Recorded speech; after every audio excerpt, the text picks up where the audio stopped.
Salut les devins, c'est Saikyo. L'heure est à la suite de Bleach, au one-shot spécial arc en fer de Bleach et tout ce genre de choses. On en a beaucoup parlé sur la chaîne, on va s'en reparler bientôt, mais connaissez-vous un autre one-shot Bleach? Celui-ci date énormément, à savoir le chapitre 0 de Bleach. Un peu à l'instar du manga Burn the Witch qui avait eu droit à son one-shot, puis ensuite a été adapté en série manga et animé, le manga Bleach a subi la même étape, sauf que ça a été un petit peu plus discret. Mais il existe bel et bien un one-shot Bleach, le chapitre 0 qui était fondateur et pilier de l'œuvre Bleach et qui va poser grandement les bases par rapport à toute la suite de l'histoire. C'est un chapitre spécial par l'auteur, bien sûr, Tite Kubo, qui à la fin de sa précédente série, avant Bleach, il avait connu un succès modéré avec le manga Zombie Powder, a été voir son éditeur, il lui a proposé un nouveau manga répondant au nom de Bleach avec un chapitre 0 et qui correspond grosso modo aux 6 premiers chapitres de Bleach, le manga que vous connaissez tous et dont vous disposez dans le tome numéro 1. Donc un chapitre qui en équivaut 6, c'est quand même pas mal. Ce chapitre pilote en quelque sorte de Bleach a été révélé aux yeux du grand public en 2006 dans le character book répondant au nom de Souls avec une couverture que je trouve absolument magnifique et la première constatation que l'on y fait, c'est que Ichigo nous y est montré certes avec un design plus rudimentaire qu'il ne l'est actuellement, mais surtout avec un Zanpakuto qui a l'air beaucoup plus chétif, mais aussi et surtout une coloration de ses cheveux qui est très sombre, rappelant même celle que l'on retrouvera bien plus tard lorsque Ichigo utilisera le Mugetsu. Dans ce début d'histoire de Bleach présenté dans le chapitre 0, on va donc reprendre les éléments que vous connaissez avec l'arrivée de Rukia, avec Ichigo qui va récupérer des pouvoirs de Shinigami, avec l'introduction du concept d'âmes qui sont plutôt bonnes, d'âmes mauvaises avec les holos, avec les âmes bonnes qui peuvent être exorcisées en quelque sorte et rentrer à la Soul Society, tandis que les âmes mauvaises essayent de dévorer les bonnes et les Shinigami sont là pour les en empêcher. Tout cela va être repris, la rencontre avec Ichigo va être faite, la transmission de pouvoir aussi mais de manière très différente. Les holos apparaissent de manière aussi très différente et en plus de cela, on va aussi reprendre le concept du frère de Orihime Inoue, à savoir Sora Inoue, qui est devenu holo, qui est donc décédé et qui va attaquer sa propre sœur, sauf qu'à la place du frère de Orihime, ça va être le père, mais il va y avoir beaucoup plus de changements que cela. Le chapitre démarre avec Ichigo qui est installé en tant que Shinigami, et on va vouloir retourner un petit peu dans le passé pour nous expliquer comment et pourquoi il en est arrivé là, pourquoi est-ce qu'il a ces pouvoirs-là, pourquoi est-ce qu'il porte un kimono sombre et pourquoi est-ce qu'il se met à protéger des fantômes, à les exorciser, à les envoyer à la Soul Society et également pourquoi est-ce qu'il se met à en trancher d'autres. Les holos qu'il tranche, comme celui que vous voyez à l'écran, ne portaient pas de masque dans la version préliminaire de Bleach. Ils n'avaient aucun masque, ce qui remet en question ce que Rukia nous disait sur le fait que les Shinigami agissaient froidement, tranchaient le holo sans avoir à se rapprocher de lui ni à connaître son identité. C'était quelque chose qui était là dans les bases de Bleach, puis ensuite c'est un petit peu parti avec les Arrancars, etc. qui nous montrent clairement leur faciès. Mais dans le chapitre 0, les Shinigami sont en mesure de découvrir le visage du holo qu'ils vont trancher. Afin d'exorciser une âme, il n'y a pas le rituel du Konso que vous connaissez dans Bleach, le Shinigami fournit simplement à l'âme un ticket spirituel. Ce ticket permet à l'âme tout simplement de rejoindre la Soul Society. Ce concept de ticket pour exorciser les âmes n'existe pas dans Bleach, mais attention, il aura été repris. Vous le retrouverez à nouveau dans le chapitre 546 avec Yoraku Shunsui qui en fournira pour que des êtres vivants, sans qu'ils aient à mourir, puissent visiter la Soul Society en tant qu'invités. Donc oui, 546 chapitres après, voire 547e vu qu'on parle du 0, Tite Kubo a repris des idées qu'il avait instaurées avant même que son œuvre ne soit lancée réellement. Pourquoi est-ce que je dis avant qu'elle ne soit lancée? Car comme on va en discuter dans quelques instants, Bleach a failli ne jamais voir le jour. Et ce chapitre que je suis en train de vous décrire a été rejeté. Mais cela est une histoire que je vais vous décrire dans quelques minutes. Avant cela, restons concentrés sur notre chapitre 0, et on y apprend que Rukia a bel et bien rencontré Ichigo. Ichigo a la capacité, tout comme dans Bleach que vous connaissez, de pouvoir voir les âmes et les fantômes qui errent et qui rôdent et qui n'ont pas pu rejoindre l'autre monde. Il peut discuter avec eux, il voit leur matérialisation, il peut même les toucher, et Rukia est arrivé en plein combat face à un holo sous les yeux de Ichigo. Sauf que Rukia va perdre ses pouvoirs d'une manière très inhabituelle si vous êtes vraiment habitué à Bleach. C'est-à-dire qu'elle va combattre plusieurs holos à la chaîne, et cela va lui coûter ses pouvoirs. En tout cas temporairement. Il va falloir qu'elle récupère. Mais en attendant, elle est dépourvue de pouvoir, ses pouvoirs sont transférés à Ichigo parce qu'elle a bien voulu le faire, mais surtout, Rukia est devenue extrêmement petite, vraiment elle est devenue miniature. Elle doit faire entre 6 et 7 cm.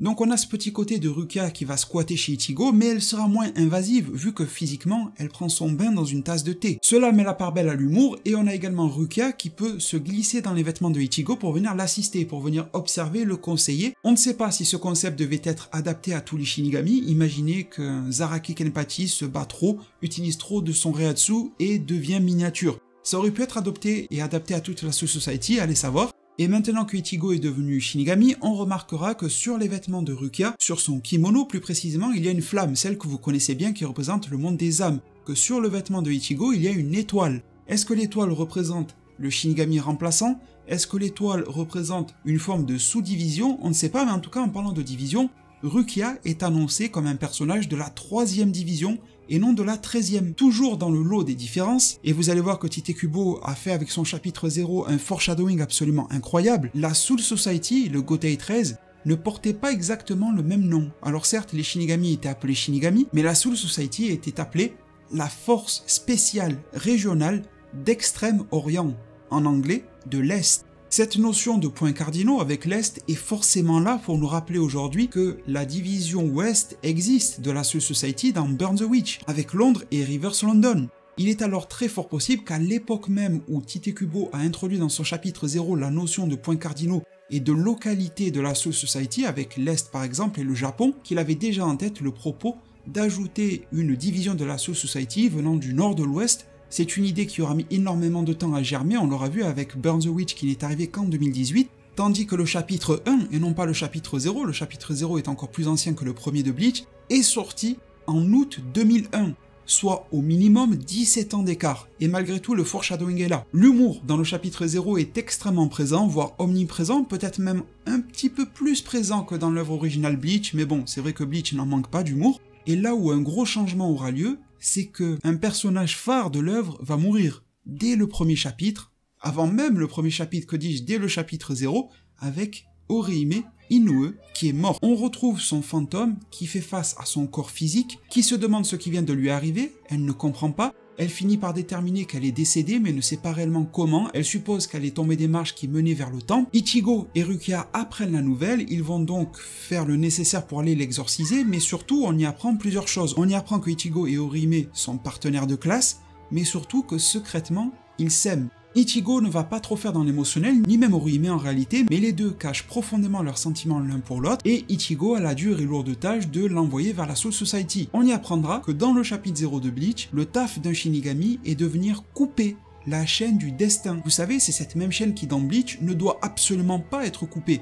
Tant que celle-ci existe, tant qu'il en reste le moindre millimètre, l'être et surtout son âme peuvent rester en vie, c'est ce qui maintient l'âme, tandis que là, c'est en la brisant que l'âme peut trouver son salut et partir à la Soul Society. En tout cas, c'est une des conditions pour qu'elle le puisse. C'est à ce moment-là que dans le chapitre, au moment où Orihime devait transiter vers un autre monde, que son père apparaît. Son père a l'air tout à fait accueillant, il dit qu'il est descendu de l'autre monde pour emmener sa fille vers la Soul Society et pour qu'elle puisse faire la transition dans le plus grand des calmes. Sauf que son père, qui a l'air aimant, va quand même agir bizarrement en demandant à sa fille de ne pas déclarer son amour envers Ichigo, en prétextant que, étant donné qu'elle est morte, ils ne pourront pas vivre leur amour et donc ça ne sert à rien de gâcher ses émotions et de laisser Ichigo vivre dans la tourmente de son être tendre et aimé qui a disparu, chose que Orihime va finalement accepter. Ichigo et Orihime ne vont pas se déclarer leur flamme. De manière assez mystérieuse et sombre, le père va commencer à emporter sa fille, il va l'amener dans un certain lieu, mais ce lieu n'est absolument pas la Soul Society. C'est alors à ce moment que Rukia, qui était assoupie à l'intérieur des vêtements de Ichigo, va se réveiller et va traiter Ichigo d'idiot. Elle ressent que le père Inoue n'était en réalité qu'un holo. Son père est décédé et il est devenu un holo. Il va prendre le ticket de l'âme de Orihime et le déchirer pour être sûr qu'elle ne puisse pas rejoindre l'autre monde correctement. Désormais, elle se retrouve seule avec son propre père, à contrario des chapitres originaux de Bleach dans lesquels elle doit faire face à son propre frère. Là, c'est son père, c'est peut-être même pire. Celui-ci va prendre sa forme de holo qui a l'air très destructrice. Il ne porte, comme je vous l'ai dit, aucun masque. Ce n'était pas encore le propos de Bleach à ce moment-là. Et c'est Ichigo qui va s'interposer entre Inoue et son propre père devenu holo afin de l'empêcher de la tuer. Si le père de Orihime est devenu un horrible holo, c'est tout simplement car de base il était quelqu'un de bien. Les holos sont des âmes que l'on appelle les plus, même si on n'utilise plus du tout cette expression, donc les bonnes âmes qui ont été déchues, qui ont mal tourné, qui ont mal viré. C'est quelqu'un de bien dont l'âme est devenue malfaisante, et pourquoi l'est-elle devenue? Tout simplement parce que son père ressentait une solitude absolument incroyable. Cette solitude a été causée principalement par le fait qu'il s'est senti délaissé par sa propre fille. Au départ, Orihime venait consulter et prier devant la sépulture de son paternel et cela pouvait apaiser son âme, faisant en sorte qu'il ne cède pas au mal et qu'il ne devienne pas un holo. Puis ensuite, Orihime s'est un petit peu détournée du fait de rendre visite à son paternel, elle s'est plus tournée vers ses études, vers sa rencontre avec Ichigo, sa vie en fait, ici-bas. Elle venait parler et prier de moins en moins avec et pour son père. et l'âme de ce dernier l'a extrêmement mal vécu, jusqu'à ce qu'il se transforme en holo, et que la seule chose à laquelle il puisse penser, c'est de tuer sa propre fille, et de récupérer son âme, de la dévorer pour que celle-ci soit toujours à l'intérieur de lui-même et qu'il ne se sente a priori plus seul. Mais cela n'est qu'illusion, c'est une folie qu'il ressent en tant que holo, et en aucun cas la solitude n'aurait disparu après l'avoir dévoré. Il aurait peut-être même été épris de remords absolument interminables. Et on comprend que la chute d'Orihime n'était pas une simple coïncidence, elle ne s'est pas pris le pied dans une marche ou quoi que ce soit, c'est l'âme de son père sous forme de holo qui a fait en sorte qu'elle tombe dans les marches d'escalier pour qu'elle décède. Et cela a réussi, mais Ichigo et Rukia sont toujours là pour empêcher le pire du pire d'arriver, à savoir que l'âme de Orihime se fasse attaquer par son père en holo. Le combat va s'annoncer, il va être relativement épique, ce n'est pas révolutionnaire quand on connaît ce qui est devenu Bleach par la suite avec l'évolution du style du dessin de Tite Kubo, mais malgré tout, pour l'époque ça reste très appréciable. Une phase de combat épico-émotionnel va donc se lancer, pas mal de discussions entre Ichigo et le père de Orihime, jusqu'à ce qu'une scène très particulière se produise, ressemblant pas mal pour les fans de Naruto, à la scène de l'empalement par Kurama, donc Kyuubi, de Minato, Kushina et de Naruto bébé. Sauf que là c'est Ichigo qui tient son propre sabre, son Zanpakuto, qui n'a pas pu transpercer le holo étant donné qu'il se protégeait avec sa propre fille comme garde du corps. Et c'est sa fille qui a pris de ses propres mains le Zanpakuto de Ichigo et qui l'a enfoncé doublement pour faire une sorte de brochette père-fille. Il n'a absolument pas hésité à le faire et même Ichigo en est surpris. Orihime avouera à son père qu'elle n'a absolument jamais oublié son père, qu'elle pense à lui chaque jour, à chaque minute. Mais simplement, elle voulait avoir une vie, elle-même ici-bas, pour pouvoir la lui raconter quand elle venait lui parler. Elle voulait que son père soit fier de elle, de ses agissements. Que son père comprenne que sa fille n'est pas là pour uniquement dédier son temps, ses journées de 24 heures à honorer la mémoire et l'âme de son père, mais qu'elle vive pour que lui-même soit fier de ses agissements et qu'il la regarde de là-haut. Elle est malgré tout extrêmement désolée de lui avoir fait ce mal-là et elle lui dit qu'elle l'aime profondément. C'est à ce moment-là que l'âme du holo de son père va être en quelque sorte purifiée, qu'il va reprendre son état originel, que toute forme de holo va disparaître et Inoue Orihime, qui avait été transpercé par l'âme du Zanpakuto de Ichigo, sera sauvé in extremis par Rukia. Rukia qui d'ailleurs va reprendre et retrouver ses pouvoirs de Shinigami. Ichigo va perdre les siens, mais il est toujours capable de voir les âmes, ce qui signifie que, tout comme dans l'œuvre que l'on connaît, Ichigo a quelques prédispositions à cela. Arrive alors le moment des séparations. L'âme de Orihime doit retrouver la Soul Society, c'est Rukia qui va se charger de cela. Les deux vont tourner autour du pot vis-à-vis de leurs sentiments, mais aucun ne va réellement l'avouer à l'autre. Mais ils vont tout de même se faire une promesse, c'est-à-dire qu'il est expliqué dans le chapitre 0 de Bleach qu'il y a un cycle des âmes, et il y a aussi un cycle des réincarnations, et que Orihime est donc promise elle aussi à une réincarnation future, et au fait d'avoir une nouvelle vie humaine plus tard. Elle demande alors à Ichigo de se faire la promesse de si elle arrive à revenir sous forme réincarnée sur Terre, et que si ces deux, Ichigo et elle-même, arrivent à se rencontrer avec sa nouvelle forme, que les deux prendraient plus de temps pour se parler qu'ils ne l'ont fait auparavant. Ichigo est tout à fait d'accord et valide la promesse. C'est à ce moment-là que Rukia emporte Orihime pour l'emporter à la Soul Society. Ichigo est censé alors reprendre sa vie de lycéen traditionnel, sauf que l'on apprend que quelque chose ne va pas réellement se passer comme on l'a prévu, étant donné que Rukia ne va pas être en mesure de la ramener à la Soul Society, elle va la ramener juste quelques mètres plus loin, en lui disant qu'avec tous ses mauvais agissements, en tant que Shinigami, et je parle de Rukia, elle a été exclue de la Soul Society. C'est tourné à l'humour, c'est tourné à la dérision, mais elle dit qu'elle fait en sorte de téléporter Inoue Orihime un petit peu plus loin, et de ne pas dire à Ichigo que Rukia est exilée de la Soul Society. Elle lui demande de dire qu'elles sont revenues toutes les deux simplement pour récupérer quelques affaires ou régler quelques histoires, mais de ne pas en dire plus. Et on comprend, grâce aux deux pieds qui se rencontrent à la fin, plus grâce à la phrase de texte sur le côté de fin de chapitre, que l'histoire de Shinigami et la vie de Shinigami de Ichigo ne fait que commencer, et que ses aventures, et pourquoi pas également son histoire avec Inoue, ne fait que commencer aujourd'hui. Cela met un terme au chapitre 0 de Bleach. Si vous voulez mon avis, je ne pense pas que Orihime devait être mise de côté, du style après sa mort, eh bien c'est bon, on ne la voit plus.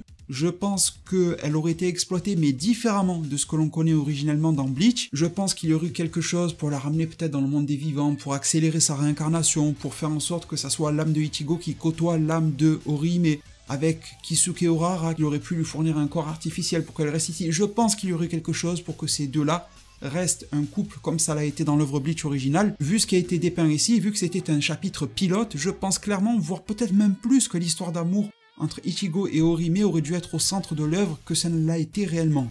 Quand on compare aux 6 premiers chapitres de Bleach, à vrai dire je préfère les 6 premiers chapitres de Bleach, mais je trouve qu'il y a une intensité émotionnelle qui est plus forte dans le chapitre 0, même si techniquement, je préfère les éléments de l'œuvre originelle de Bleach. En gros, vis-à-vis des différences que je vous ai précisées avec les tickets de l'âme, je préfère franchement le rituel du Konso. Je préfère les flammes de Shinigami, je préfère Rukia dans la 13e division que dans la 3e. Il y a aussi une différence que je vous ai pas mentionnée, c'est que dans le chapitre 0 de Bleach, la famille de Ichigo, donc les Kurosaki, dirige une sorte de pompe funèbre. Ils assistent les enterrements et ce genre de choses, tandis que dans l'œuvre originelle Bleach, ils sont une petite clinique privée. Tout ce genre de détails ont été affinés dans l'œuvre définitive Bleach, et je trouve franchement que ça rend mieux. Mais je vais être honnête, pour le bien du tournage de cette vidéo, j'ai relu donc l'équivalent en chapitres finaux de Bleach, les 6 premiers, et j'ai relu ce chapitre 0, et je vous avoue que je suis plus marqué et plus touché par ma lecture du chapitre 0 que par celle des 6 premiers chapitres de Bleach. Peut-être que le chapitre 0 fait un petit peu plus shonen, je ne sais pas ce qu'il y a de plus ou de moins dans l'un ou dans l'autre, n'hésitez pas à me le dire dans un commentaire, mais j'aimerais saupoudrer et terminer cette vidéo-là d'une anecdote, une anecdote des plus intéressantes, à savoir que je vous l'ai dit il y a quelques minutes, ce chapitre a été rejeté lorsqu'il a été présenté à l'éditeur du Weekly Shonen Jump, le magazine dans lequel Tite Kubo voulait être publié. Sauf que, cette histoire que je viens de vous conter est arrivée sous les yeux et entre les mains d'un dénommé Akira Toriyama, l'auteur en personne de Dragon Ball. Il a vu, il a fortement apprécié l'histoire, et c'est alors qu'il s'est décidé à écrire une lettre d'encouragement à Tite Kubo. Et étant donné que Akira Toriyama pesait énormément à l'époque grâce à Dragon Ball, et étant donné que Akira Toriyama a dit à l'éditeur que c'était une erreur de rejeter Bleach, c'est alors que grâce à cela, le manga Bleach a été accepté pour être publié dans le Weekly Shonen Jump. Il y a une bien drôle de coïncidence aujourd'hui, car nous venons d'avoir dans le magazine Saikyo Jump, là, en septembre 2021, la révélation du fait que Tite Kubo, l'auteur de Bleach, vient de faire un dessin, ou plutôt vient de redessiner la couverture du tome 27 de Dragon Ball. Vous avez les deux versions, celle de Tite Kubo à gauche et l'original d'Akira Toriyama à droite, n'hésitez pas à me dire dans un commentaire ce que vous préférez dans l'une et dans l'autre, ou si vous préférez tout simplement l'une ou l'autre, et je vous lis le mot de Tite Kubo, ça sera une belle conclusion à cette vidéo. L'auteur de Bleach nous dit que pendant très longtemps, il ne savait pas quoi écrire ici. Quand il dit ici, c'est-à-dire dans cette section qui était dédiée aux commentaires de l'auteur. C'est le petit encadré que vous voyez sur l'image de gauche. Pour trouver son inspiration, il a donc lu le commentaire de Akira Toriyama dans le tome 27 original de Dragon Ball, et il a vu le message suivant. Toriyama disait, je cite, que la sérialisation hebdomadaire d'un manga prend tellement de temps que parfois, un mangaka ne peut rien trouver à écrire dans les commentaires de l'auteur, savoir qu'il vient tout juste de terminer son chapitre de la semaine,